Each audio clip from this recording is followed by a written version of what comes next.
Muitas vezes, nessa jornada da maternidade, nos encontramos sozinhas, em meio de um mar escuro, à noite. Eu acredito que se cada uma de nós acender a sua lanterna, a gente já não se sentirá mais sozinha e não ficará mais tão escuro. Essa é minha lanterna para você, dizendo que eu também estou aqui e que eu te vejo.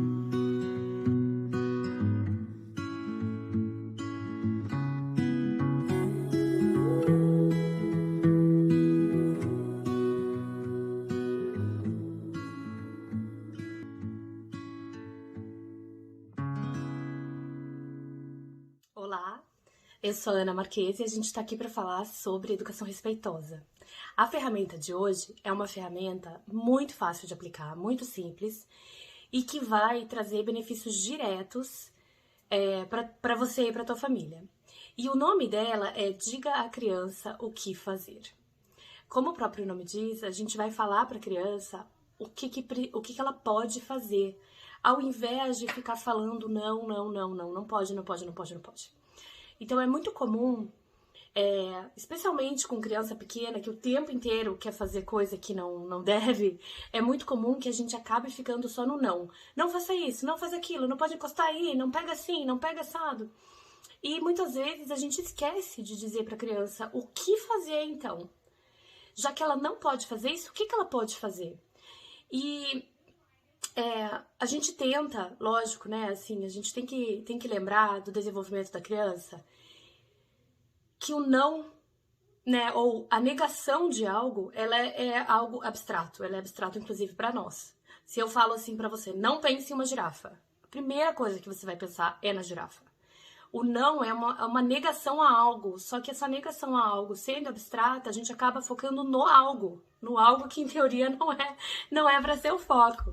Então, para criança, é bem importante a gente treinar, nós treinarmos e praticarmos, ao invés de falar só não, não, não, não, não, falar para a criança o que fazer. É uma comunicação muito mais clara, muito mais direta e eu garanto para vocês, muito mais eficaz no sentido de conseguir fazer com que a criança faça o que ela deve fazer. Então, é simples, assim, né? E não é que aquela... Muita gente aí vai falar, ai, mas então não pode nem dizer não, não pode... Não é que não pode, pode dizer não, claro. Só que chega uma hora que a gente fica basicamente só dizendo não. E quando você só diz não, aquilo vira música para o ouvido da criança, né? Vira paisagem. Então, é muito importante que a gente tenha também um repertório para conseguir falar o que a gente precisa falar de um outro jeito, né? Enfim, de jeitos que a criança vai entender que vai ser importante. E uma das formas, não só a gente precisa ampliar esse repertório de como falar as coisas, e para isso que servem todas essas ferramentas, a gente também precisa ajudar a criança a ampliar o repertório dela, do que pode ou não pode ser feito, do que é ou não aceitável. E quando a gente fala para a criança o que fazer, ao invés de falar para ela o que não fazer, a gente ajuda ela nesse sentido. Ajuda ela a entender, ok, então dentro desse ambiente eu posso fazer isso, eu posso fazer aquilo, eu posso fazer aquele outro, de uma forma a olhar para o que é possível e não para o que não é possível, né? Então, eu vou dar alguns exemplos, tá? Quando, por exemplo, criança pequena, né, e ganha um irmãozinho, ou vai visitar um amiguinho, alguma coisa assim. A tendência da criança é sempre pegar na mão ou pegar na cara, alguma coisa assim, que acaba irritando o bebezinho, né? E quando a gente fala, não encosta, não pega, não faz assim vai machucar, não aperta, não. A criança às vezes até se inibe, e o que deveria ser algo legal, uma interação gostosa, um carinho, acaba ficando algo estranho, ruim, tudo é não posso nada, a criança se sente muito inadequada. Tem isso também, né? Quando a gente só fica falando não, não, não, a criança vai se sentindo inadequada, nada que ela faz pode. Então, essa ferramenta também nos ajuda a trabalhar esse senso de pertencimento da criança, de adequação, enfim. Então, tá lá fazendo carinho, o que a gente pode fazer? Ao invés de falar, não encosta no rostinho, não pega na boquinha, não aperta, a gente fala, olha, faz carinho aqui. E mostra onde, na perninha, no pezinho, onde que pode fazer, né? Mostra pra criança, olha, é assim, ó, faz carinho aqui. Assim, com a mãozinha, isso, meu amor. E pronto, a criança vai entender o que ela pode e deve fazer. Ou, por exemplo, aqui em casa a gente tinha o Arthur, quando ele terminava de comer, ele simplesmente, pá, empurrava o prato e jogava o prato no chão. E aí, a primeira reação é, não joga o prato no chão, não é pra jogar o prato no chão, não pode. E aí a gente começou a inverter isso e a falar, filho, quando você terminar de comer, deixa o prato e solta o talher. Quando você terminar de comer, avisa. Quando você terminar de comer, fala, estou satisfeito, não quero mais. Enfim, a gente começou a dar para ele opções do que ele poderia fazer quando ele terminasse de comer. E isso ajudou demais a parar de voar prato pro chão. Enquanto que quando a gente só falava não joga o prato no chão, a criança fica, tá, não joga o prato no chão, mas então o que eu faço? Não quero mais essa comida, o que eu faço? E a gente ajuda então a dar a opção pra criança. Um outro exemplo é a Júlia, né, trocava de roupa, ela adora trocar de roupa, ela é toda vaidosa, então às vezes durante um dia ela troca 3 vezes de roupa e ela jogava as roupas todas ou em cima da cama ou no chão. Então, ao invés de falar não troca de roupa ou não joga a roupa no chão, eu falei, filha, sempre quando você terminar de trocar de roupa, guarda a roupa que você não vai usar no guarda-roupa. Ou só escolhe uma roupa, só uma roupa você pode tirar por vez. Ajuda a criança, ajuda a direcionar o que a criança deve fazer. Quando a Júlia acordava, às vezes, né? Então ela acordava, o Arthur estava dormindo, muitas vezes ela queria brincar com o irmão, então ela ia e acordava ele. E também, de novo, ao invés de falar, não acorda teu irmão, não faz barulho, não isso, não aquilo, eu falava, Ju, toda vez antes de dormir eu falava, Ju, o que você pode fazer se você acordar primeiro? Você pode ir bem quietinha, abre a porta bem quietinha e vai lá na sala, tá bom? Pronto, começar. Não é uma vez que a gente fala isso, né? O processo de aprendizagem demora algumas vezes. A gente precisa ser consistente, a gente precisa ser paciente, mas aos poucos a criança vai sim aprendendo e vai ampliando esse repertório do que ela pode fazer. Isso é muito legal depois, porque isso acaba ajudando em outras ferramentas aqui. Acaba ajudando, por exemplo, na ferramenta Foco em Solução, porque daí a criança começa a entender o que ela pode fazer, ela começa a entender que tem outras soluções para as coisas que ela vivencia. E isso ajuda demais. Tem outras ferramentas também lá do Combinados, por exemplo, né? Nas soluções que a criança pode propor. Quando ela tem um repertório maior do que pode ser feito, ela consegue contribuir de forma muito mais ativa para essas conversas, para esses combinados, para essa busca de solução.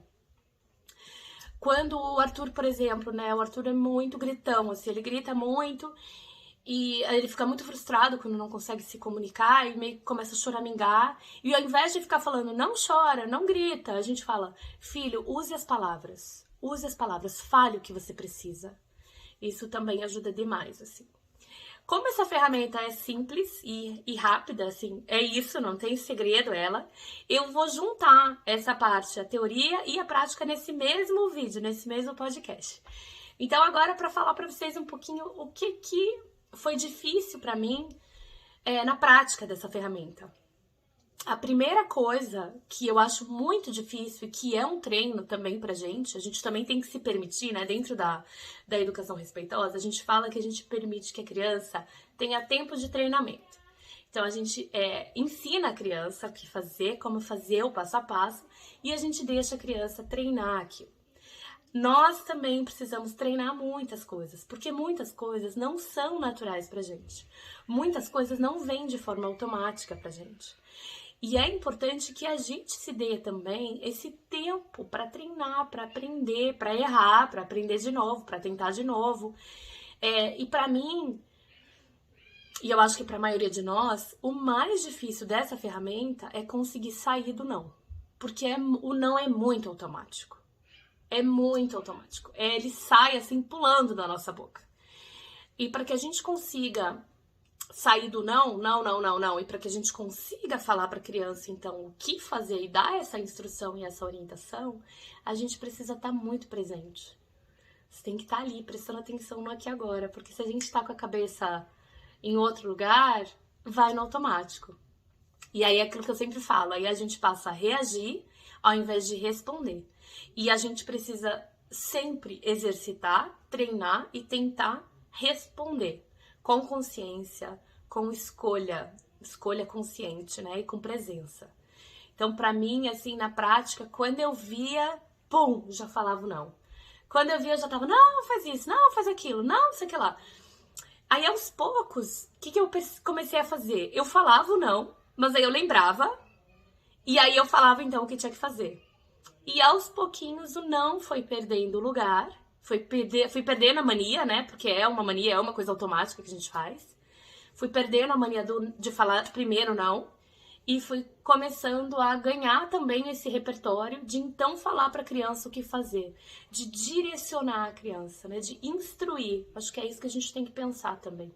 É uma instrução que a gente dá, é uma orientação. Outra coisa que eu acho que também é uma quebra de paradigma dessa ferramenta ou dessa prática, né? É a gente sempre lembrar de como que a gente pode, o nosso objetivo aqui é de educar melhor as nossas crianças, de educar cada dia um pouquinho melhor, é a gente aprender cada dia a nos comunicar de forma mais eficaz. E nós, adultos, a gente muitas vezes não consegue dizer o que a gente precisa, nem nas nossas relações entre adultos, né? Às vezes com o marido, com os pais, no trabalho. Às vezes a gente tem uma grande dificuldade em dizer, em nomear, em falar aquilo que a gente realmente precisa que seja feito. E aqui é um exercício muito grande a gente conseguir lembrar e falar para a criança o que pode ser feito. Na comunicação não violenta, né, quando a gente estuda um pouco mais a fundo, tem essa prática de conseguir comunicar o que a gente realmente gostaria, né? De conseguir nomear as coisas, nomear o que a gente está sentindo e nomear qual é a nossa necessidade de forma clara, de forma direta, de forma sem julgamento, de forma sem acusação, né? Nomear aquilo que de forma mais objetiva ou né, possível. Às vezes até não objetiva, mas assim, de forma a falar o que a gente sente e o que a gente precisa ao invés de acusar o outro. E aqui eu acho que tem um pouco desse exercício, assim, da gente conseguir falar para a criança o que precisa ser feito, ao invés de julgar e condenar aquilo que ela fez, ou o jeito que ela fez, né? Muitas vezes, lógico, muitas vezes um não é só um não, muitas vezes um não é só não encosta aí, o forno tá quente, vai queimar a tua mão. Mas muitas vezes esse não vem carregado de julgamento. Esse não vem carregado de uma coisa assim, é errado isso, não faz isso, é muito errado isso, é feio isso, ou qualquer outra coisa que a gente coloque aí junto com esse não. Então, esse exercício da gente não focar no que tá errado, né, é muito importante e é um exercício que eu acho que também ajuda na nossa comunicação e melhorar a eficácia da nossa comunicação no geral. E aqui tem muito também desse lado de não focar no que é ruim, não focar no que não pode, não focar no que é proibido, não focar no copo meio cheio. Não, desculpa, não focar no copo meio vazio, e sim focar no copo meio cheio. Então, sim focar no que é possível. Ao invés de focar no que não é possível, focar no que é possível, né? Então, é possível. Então, ao invés de fazer isso, faz aquilo. E aí você focar no faz aquilo. Então, põe a mãozinha aqui. Fica esperando aqui, ao invés de falar, não pode encostar no forno, não pode ficar perto. Enfim, nesse sentido eu acho que é uma mudança de paradigma muito grande e percebo muito fortemente como a minha comunicação, tanto com o Fernando quanto com as outras pessoas, também mudou e se transformou quando eu comecei a enxergar essa questão do falar realmente, então, o que precisa ser feito e não o que não deve ser feito. Por hoje é isso. Eu queria muito escutar de vocês como que é essa prática para vocês. Tem sido as trocas que eu tenho tido com as pessoas que estão acompanhando os vídeos e os podcasts têm sido muito gostosas. Então, por favor, entrem em contato comigo, me mandem mensagem, me contem como que vocês estão percebendo isso, como que tá na casa de vocês. É igual, é diferente? Tô morrendo de curiosidade de saber. Pode me mandar uma mensagem no Instagram, @AnaFlaMarques, que eu vou adorar escutar. Obrigada!